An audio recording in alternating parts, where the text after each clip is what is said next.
So hello everyone, welcome back to another video. তাজা কথা হলো ওয়ার 2 এর ট্রেলারটাকে নিয়ে। তো কেমন হলো ওয়ার 2 এর ট্রেলার? দেখো, মূলত এই ছবিটা এমন একটা ছবি যেটা নিয়ে অডিয়েন্স প্রচন্ডভাবে এক্সাইটেড আছে, এবং বিশেষতভাবে আমিও এক্সাইটেড তো আছি। এবং তার সাথে সাথে এই কাজটা নিয়ে মূলত এই কাজটা নিয়ে অডিয়েন্স এক্সাইটেড থাকুক বা না থাকুক, বা এক্সপেকটেশন থাকুক না থাকুক, বড় পর্দায় এই সিনেমাটা দেখতে যাবে এটা সবাই জানে, এবং যারা মেকার্স তারাও জানে। এবার যেহেতু স্পাই ইউনিভার্সের বেশ কিছু কাজ একই প্লটের ওপর বিশেষতভাবে এসছে, সেটার জন্য ওই যে এক্সাইটেড ব্যাপারটা, সেই জিনিসটা একটুখানি চলে গেছে। বাট যেহেতু ঋত্বিক রোশনের ফ্যান একদম ছোটবেলা থেকেই, তো সেই কারণে ঋত্বিকের কোনো সিনেমা মিস করা যায় না। এবং তার সাথে সাথে এনটিআর কেও যতদিন ধরে চিনেছি, তার ছবি প্রচন্ড ভালো লেগেছে। তো সেই কারণে দুজনেরই একটা ফ্যান বেস আছে, এবং দুজনকেই কিন্তু সমানভাবে এখানে প্রেজেন্ট করেছে পরিচালক।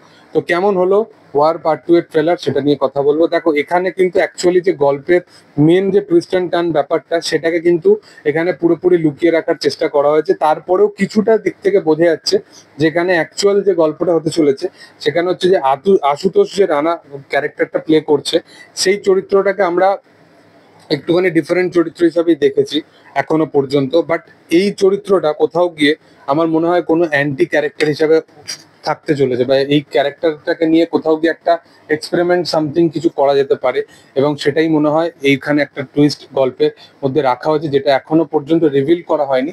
কারণ ঋত্বিক এবং এনটিআর দুটো চরিত্ররই কিন্তু প্রথম প্রায়োরিটি ইন্ডিয়া। তাহলে লড়াইটা কি নিয়ে, সেই বিষয়টা এখনো পর্যন্ত জানা যাচ্ছে না। এবার ঋত্বিকের যে ক্যারেক্টারটা, সেটা কোথাও গিয়ে তার পাস্টে যেগুলো ঘটে গেছে, টাইগারের চরিত্রটা মারা গেছে, এইগুলো ওর ওপর থেকে, এবং তার উপরে একটা অ্যালিগেশন লেগেছে। এবং অলরেডি টাইগারের একদম দেখবে অন্তিম মানে সালমান খানের টাইগারের অলরেডি অন্তিম সিনে যে পোস্ট ক্রেডিটটা ছিল, সেখানেও কিন্তু ঋত্বিককে কাইন্ড অফ ভিলেন হিসাবেই মানে দেখানো হয়েছিল।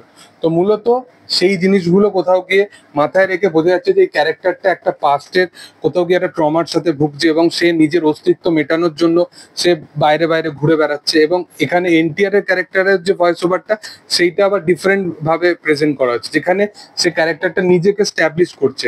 তো দুটো চরিত্র একসাথে ভয়েস ওভার বলছে, বাট সেখানে যেভাবে দুজনের ভয়েস ওভারটাকে আলাদা আলাদা ন্যারেটিভে রাখা হয়েছে, সেটা কিন্তু দেখতে বেশ ভালো লাগছে।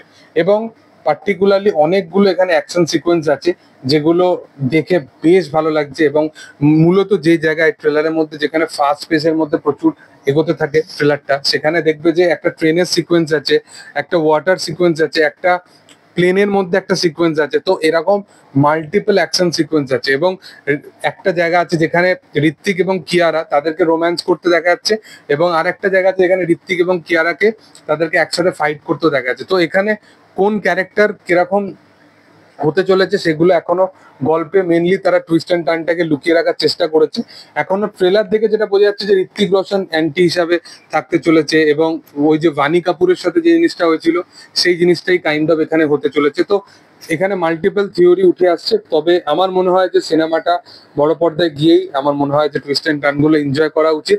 তবে এনটিআর এবং ঋত্বিককে আমার মনে হয় যে Hrithik looking wise over power হয়তো এনটিআর কে করতে পারে, বাট এই পুরো থ্রু আউট ট্রেলারের মধ্যে ঋত্বিক এনটিআর দুজনকে কিন্তু সমানভাবেই প্রেজেন্ট করা হচ্ছে। মানে এরকম নয় যে কোনো চরিত্র কাউকে ওভার পাওয়ার করে যাচ্ছে, সেরকম নয়। একটা চরিত্র সে পাস্ট থেকে বিলং করে, এবং সে নিজেকে এখানে স্ট্যাবলিশ করছে, এবং আরেকটা চরিত্র যে এখানে নিজেকে নতুন ভাবে স্ট্যাবলিশ করছে।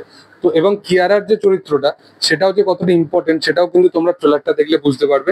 গল্পটা আশা করব যে তার প্রিভিয়াস যে স্পাই ইউনিভার্সের পার্টগুলো হয়, সেগুলোর থেকে একটু অন্যরকম হবে, এবং আশা করব যে ভালো কিছুই আমরা দেখতে পাবো। দেখার যে আপকামিং দিনে কি হয়। তবে তোমাদের কি বক্তব্য অবশ্যই কমেন্ট সেকশনে জানিও। ভিডিও যদি ভালো লেগে থাকে অবশ্যই লাইক করো, শেয়ার করো, সাবস্ক্রাইব করো চ্যানেলটাকে, এবং পাশে থাকা বেল আইকনটা অবশ্যই প্রেস করে দিও। Thank you all.